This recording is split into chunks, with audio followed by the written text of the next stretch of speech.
you've got one big problem there straight away. It's massive. In that, if you're going to try and benchmark, most of the available information is about the American investment market. Startups that are a lot further along than ours are, with access to lots more capital. So that's where really available information is. So if you start, going back to what I was saying before about multiples of MRR and ARR and all that kind of stuff, that's based on the American investment market. We're not even in London, at the moment. We're in Manchester. Well, I am, but so it's not to say that's necessarily right. I'm just saying it is how it is. Let's be, again, I'm not, no BS about it. Let's talk about the realities of the situation.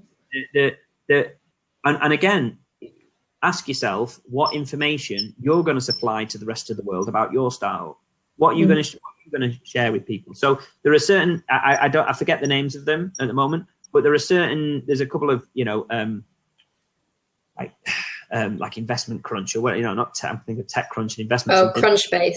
Crunchbase, that's the one. So there are certain websites out there that will show you certain investment deals and deal sizes that are getting done. But again, there is. This is true. I saw a pitch deck. Somebody asking for it was obscene. It's something like 8 million at a 100K value. It's something. It's like I think it was 5K at a 25K valuation. Everybody wants to give away 20% of the company.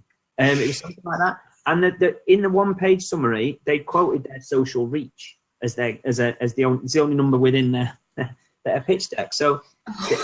The company was raising, it's on about its third or fourth round. It was raising purely on the basis that some of its founding team were internationally known within their industry. That was all. This was in the US? No, it was in London. It was a London. Oh, so okay.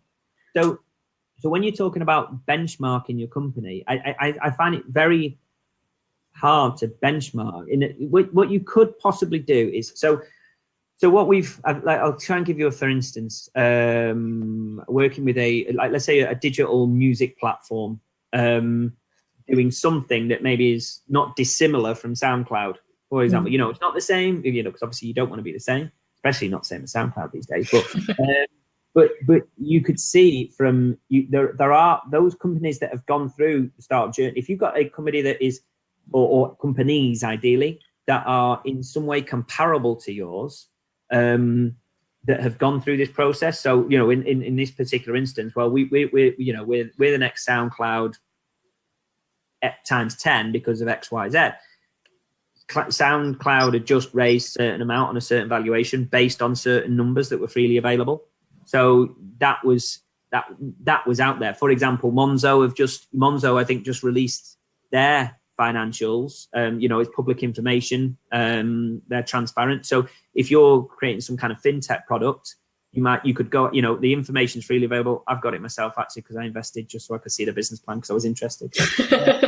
But so you can. Now that's an expensive hobby. Yeah. No, it was 20 quid. No, I wanted the investor bank card just to be a show off. But again, that's something where so I'm involved in a startup that's fintech based, and it's not a direct Monzo competitor, but there's similarities and overlaps between the two. So I was interested in Monzo as a concept and what they've done, what some of their key numbers are, what they've spent, what they've raised, what valuations, what their CEO report said, director's report for the year and that kind of thing. So I think that you can maybe look at comparable competitors, potential competitors, and what information might be out there. I try and do it it's hard. There isn't like most startups, most startups after 6 months have got these revenues. That's impossible.